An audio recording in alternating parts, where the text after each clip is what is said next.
Olá, boa noite. Polícia conclui inquérito que investiga atropelamento de cachorros praticado por enfermeira. Funcionário público é preso transportando cocaína na região metropolitana. 5.000 moradores da região da Vila Palmeira são beneficiados pelo programa Mais Asfalto. A transformação do cenário urbano, promovendo a essa comunidade uma evolução urbana, social e econômica. E ainda, tempo de propaganda eleitoral no rádio e na televisão é reduzido para 35 dias. Hoje no Brasil, muita gente está conectada à internet e, consequentemente, tem acesso a sites e até mesmo às redes sociais. Mas para a grande maioria da população brasileira, o rádio e a televisão continuam sendo as únicas alternativas para obter mais informações sobre os candidatos que estão na disputa eleitoral.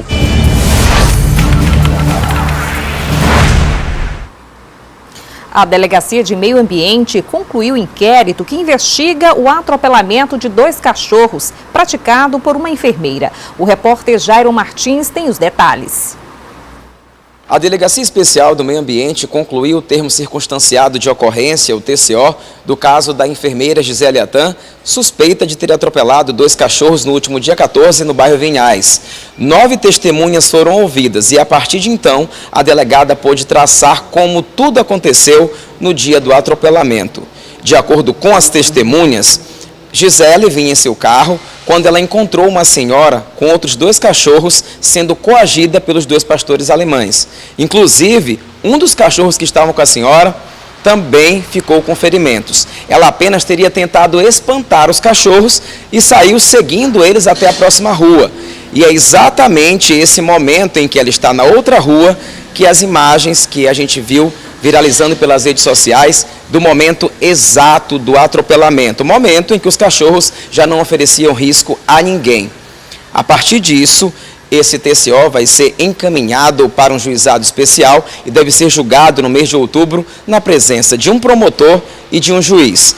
Caso seja condenada, ela vai responder pelo crime de maus tratos, que representa aí de 3 meses a 1 ano de detenção, podendo ser acrescido de 1/3 a 1/6 por conta da morte de um dos animais. Jairo Martins para o Jornal da Difusora. O funcionário público municipal Cláudio Sanches Barros, conhecido como Croma, foi preso pela Superintendência Estadual de Repressão ao Narcotráfico no bairro Araçagi. Com ele, a Senarc apreendeu meio quilo de cocaína, sendo um tablete da droga e 8 papelotes. A prisão aconteceu após denúncias anônimas. Já o entorpecente foi encontrado no interior do veículo dele. Cláudio Sanches já responde processo por homicídio. Em nota, a Secretaria Municipal de Urbanismo e Habitação informou que está aguardando a comunicação da Senarc sobre a prisão para efetuar o imediato afastamento dele e dar início a procedimento administrativo do servidor. Disse também que não compactua com os atos ilícitos que venham a ser cometidos pelos seus servidores. Nossa equipe de reportagem fez um raio-x de como está a situação da estrutura de metal e concreto próximo ao elevado da Coama. Além do risco estrutural, há lixo espalhado e frequentadores estariam usando o espaço para fazer manobras perigosas em motocicletas. Logo na entrada, sinais do abandono. Não há portão nem placas que proíbam a entrada de pessoas. O alambrado que deveria proteger o terreno está quebrado e enferrujado. Um risco também para a saúde dos pedestres. Nós deveríamos ter aqui placas de sinalização dizendo que a propriedade é privada, impedindo a questão da acessibilidade. A própria vedação dela deveria ser refeita, porque a gente encontra vários pontos aí que tem vulnerabilidade para a questão do acesso. Então, o ambiente é extremamente vulnerável e, como já foi dito, cabe ao proprietário arcar com a questão da segurança global de sua edificação. No caminho, muito mato, esgoto e água parada. Problemas observados e já relatados outras vezes pela Defesa Civil e que se agravam à medida que nos aproximamos do prédio. Aqui no pavimento térreo já é possível observar alguns problemas, tanto no teto, como esses vergalhões que estão aparecendo, quanto também no chão, como esse vão que fica aberto, possibilitando com que as pessoas que circulem por aqui possam cair. Também essa barreira de tijolos que foi construída para impedir que as pessoas pudessem subir a outros andares do prédio foi destruída. Assim, elas têm acesso pela escada. As falhas estruturais estão por todos os lados e evidenciam a falta de uma manutenção preventiva e corretiva. Há também lixo acumulado no subsolo do prédio. Subindo para o primeiro andar, encontramos esses dois homens conversando. Um deles, que se identificou à nossa reportagem como Marco Aurélio dos Santos, disse que está morando no esqueleto há 10 meses. Ele confirmou que muitas pessoas passam pela construção. Não tem lugar e foi uma solução que eu, para não morar na rua, não viver por debaixo dos adultos, eu vim morar para cá. Frequenta muita gente, tem os meninos das motos aí que vêm fazer os treinamentos deles, tem outras pessoas também que vêm tirar foto aí, vêm sobrar para cima, mesmo só para ficar olhando. Vídeos que circulam pela internet mostram motoqueiros utilizando a pista do terreno para fazer manobras perigosas na área, enquanto a construção inacabada é utilizada para a prática de atividades como rapel. A área, que também vem ganhando notoriedade pelos casos de mortes, está interditada pela Defesa Civil. Nós temos diversos riscos associados, principalmente devido à idade construtiva da edificação, à falta de manutenção preventiva e corretiva dos seus elementos construtivos. Então, no caso, essa questão da segurança da edificação e de todos os problemas correlatos que podem ser utilizados para o entorno, é de responsabilidade do proprietário. Sobre a vistoria da Defesa Civil, o DI Hospital, responsável pelo imóvel, esclareceu que tem tomado medidas no sentido de coibir ações indevidas no local em questão. A limpeza da área é feita de 3 em 3 meses. Já estava programada para a próxima semana a instalação de cerca no terreno, justamente com a realização de rondas por equipe de segurança. Reforçou ainda que se coloca à disposição para quaisquer outros esclarecimentos. E a seguir, propaganda eleitoral no rádio e na TV começa na próxima semana. E ainda a candidata Elisiane Gama é a 4ª entrevistada do Resenha nas eleições 2018.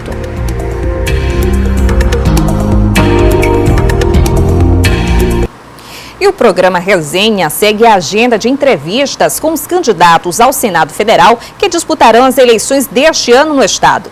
A entrevistada desta quinta-feira foi a candidata pelo PPS, Elisiane Gama.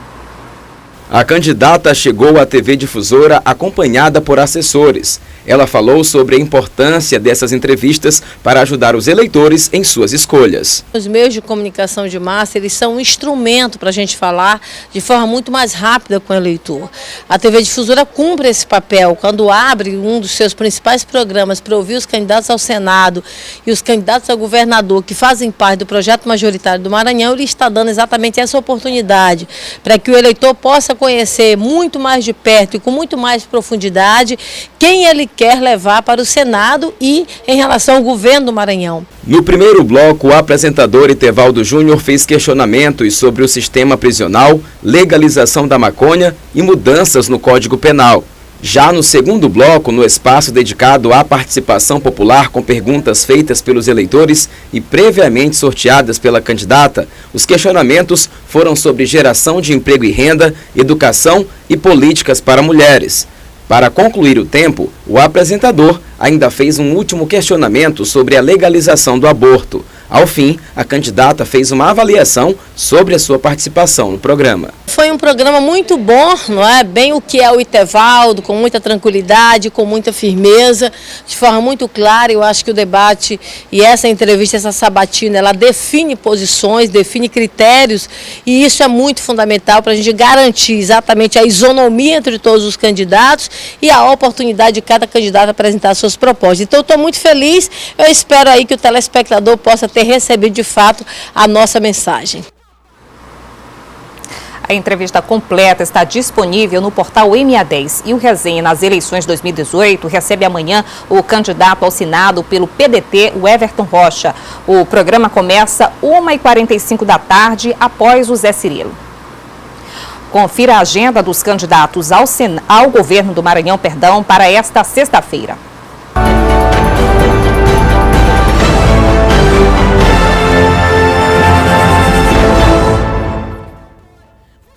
Pela manhã, Flávio Dino participa de caminhada em Coroatá e em seguida de carreata em Alto Alegre do Maranhão. Às 6 da tarde tem atividade de campanha em ato a candidato à presidência da República no centro de São Luís. A candidata Maura Jorge participa de sabatina às 11 horas da manhã em Jornal Impresso de São Luís e pela tarde tem caminhada no município Paulino Neves. Nesta sexta-feira, o candidato Odívio Neto visita o município de Santa Inês. Ramon Zapata faz panfletagem pela manhã no centro da capital e à tarde grava programa de TV. Roberto Rocha não teve agenda divulgada. Rosiana Sarney visita as cidades de Aldeias Altas e Caxias. A partir do próximo dia 31 de agosto, começa a propaganda eleitoral gratuita no rádio e na televisão. É pelo horário eleitoral que os candidatos apresentam ideias e propostas que serão implementadas caso sejam eleitos pelos cargos que disputam a vaga. Uma das mudanças no processo eleitoral este ano é o tempo da propaganda no rádio e na televisão, que reduziu de 45 para 35 dias. Em compensação, a quantidade de inserções de 30 e 60 segundos ao longo da programação aumentou. Quando fixávamos os horários da propaganda eleitoral, a gente tinha uma ideia de uma certa regularidade no cotidiano do brasileiro. Ou seja, um horário certo para o almoço, o horário certo para a janta, o horário certo de estar no carro ouvindo o som do rádio no momento de trânsito. E isso não é mais uma rotina. Você sabe que hoje tem pessoas que almoçam em horários diferentes, param na frente da televisão em horários alternativos, e isso prejudicaria a disseminação e a divulgação do nome dos candidatos. O horário destinado à propaganda é de extrema importância, já que por meio deste espaço é possível conhecer as ideias e propostas dos candidatos. A eleição ela tem um rito e a campanha eleitoral ela é parte desse rito, né? Então, quando a pessoa desliga a televisão, ela está se recusando a se informar. E a propaganda eleitoral gratuita, ela é a informação mais acessível para a população sobre quais são as ideias, quais são as propostas daqueles candidatos. A propaganda no rádio e na TV terá início a partir do dia 31 de agosto.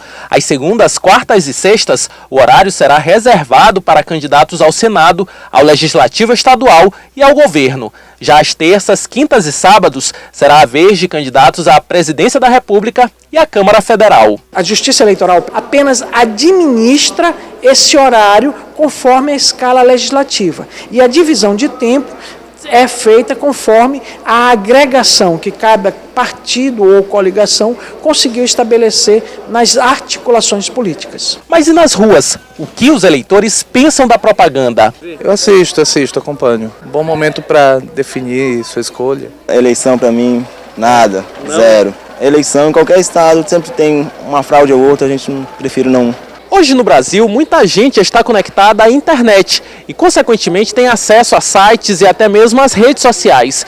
Mas para a grande maioria da população brasileira, o rádio e a televisão continuam sendo as únicas alternativas para obter mais informações sobre os candidatos que estão na disputa eleitoral. Se você se importa com a sua vida, com a vida das pessoas que estão ao seu redor, da sua comunidade, é de extrema importância que você se informe e que você vote de forma consciente. E o que é votar de forma consciente? É ter um motivo. Eu vou votar nessa pessoa porque eu concordo com algo que ela está dizendo, ou eu vou votar nessa pessoa porque ele está propondo uma coisa que eu estou de acordo. E está disponível para download a partir de hoje a versão 2018 do aplicativo Pardal da Justiça Eleitoral. A ferramenta possibilita aos eleitores denunciar infrações durante as campanhas eleitorais, como, por exemplo, compra de votos, uso da máquina pública, doações e gastos eleitorais. Uma novidade da nova versão é a possibilidade de também registrar denúncias contra partido e coligação. E a seguir, meta de vacinação contra o sarampo e a poliomielite ainda não foi atingida. E ainda moradores da região da Vila Palmeira são beneficiados por qualificação asfáltica.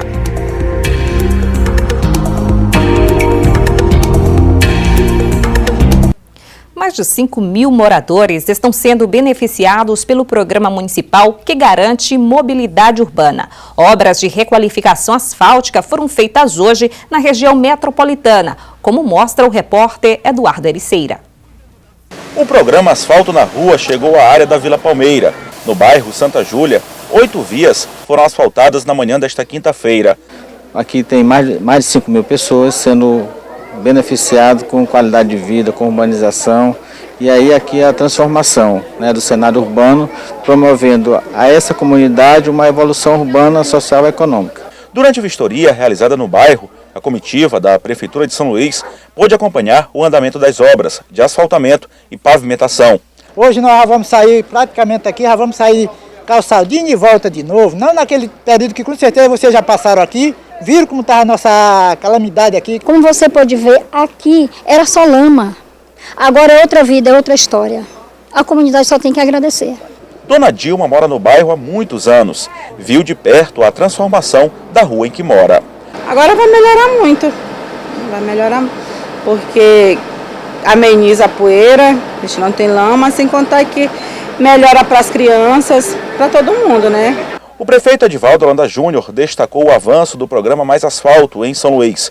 As obras de asfaltamento estão sendo realizadas por toda a cidade, com o final do período chuvoso. Passando as chuvas, com a chegada do sol, nós temos condições de poder intensificar esse ritmo de trabalho em vários pontos da cidade de São Luís. Além do trabalho aqui na Santa Júlia, nós temos Estiva, Cidade Operária e outros pontos também da cidade onde estamos realizando trabalho de recapeamento das ruas. Melhoria da qualidade de vida para moradores e também para quem costuma passar pelo local. Era só buraqueira, era lama, ali na entrada a gente não podia passar, agora está melhorando, as coisas vão melhorar.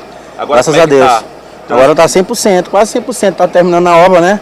A obra aqui está impecável, viu? Faltam poucos dias para encerrar o prazo de vacinação contra o sarampo e a poliomielite, mas até agora a meta da campanha ainda não foi atingida no Maranhão. O Daniel sofreu um acidente de moto quando tinha 11 anos. Como sequela, perdeu o baço, órgão importante na defesa do organismo. Desde então, ele precisa manter a carteira de vacinação em dia para ficar sempre imunizado. No caso, a vacina ela é importante para todo mundo, né? A gente sabe que nos dias de hoje, com essa vida corrida que nós temos, ser pego por uma doença ou por qualquer tipo de enfermidade que vem gerar impacto no teu dia a dia, vai gerar uma série de transtornos no trabalho, no teu estudo. Só que a disciplina do Daniel na hora da vacinação não tem sido a mesma de boa parte da população. A importância da vacina para a saúde não é de hoje. Há muito tempo são realizadas campanhas permanentes para a imunização contra uma série de doenças. O problema é que cada vez menos pessoas têm participado. A importância na vacinação, de uma forma geral, é que o advento da vacina ele trouxe para a população uma possibilidade de fazer com que a gente se previna contra formas graves de doença que anteriormente eram letais, né? Causavam a morte desses indivíduos. A ausência nos postos de saúde na hora de tomar a vacina é um problema que atinge todas as idades. Até o momento, a campanha de vacinação contra polio e sarampo no Maranhão, que tem como meta imunizar 95% das crianças de 1 a 5 anos, alcançou apenas 56,6% do público. Um problema que pode trazer de volta doenças que pareciam erradicadas do mapa alguns anos atrás. E a gente precisa reforçar essa campanha porque há sim casos de sarampo no Brasil, eles foram importados da Venezuela, com o genótipo novo do vírus, o genótipo D8, e já houveram 8 casos de morte confirmados aqui no Brasil. Então a gente precisa realmente reforçar a vacinação contra o sarampo. Para evitar que novos surtos de velhas doenças possam voltar à tona, fica a dica de quem não perde uma campanha sequer. E hoje em dia tem várias formas de você ser lembrado disso, seja fazendo uma verificação no celular para que você seja avisado, uma marcação, alguma coisa, e também fazer a verificação da carteirinha e identificar quais são as que faltam, as que estão vencidas, e estar procurando um posto para fazer essa vacinação, né? E começa amanhã no auditório da Escola de Música do Maranhão, Lilar Lisboa, a 20ª edição do Sonora Brasil, promovido pelo SESC. Em formato de mostras musicais, o projeto circula na capital até segunda-feira, com apresentações gratuitas no Anfiteatro Beto Bittencourt, ao lado do Odilo Costa Filho. Essas e outras notícias você confere no portal MA10. Muito obrigada pela sua audiência. Amanhã a gente volta ao vivo a partir de 7h20 da noite. Fique a seguir com as notícias nacionais e internacionais no SBT Brasil. Uma boa noite e até amanhã.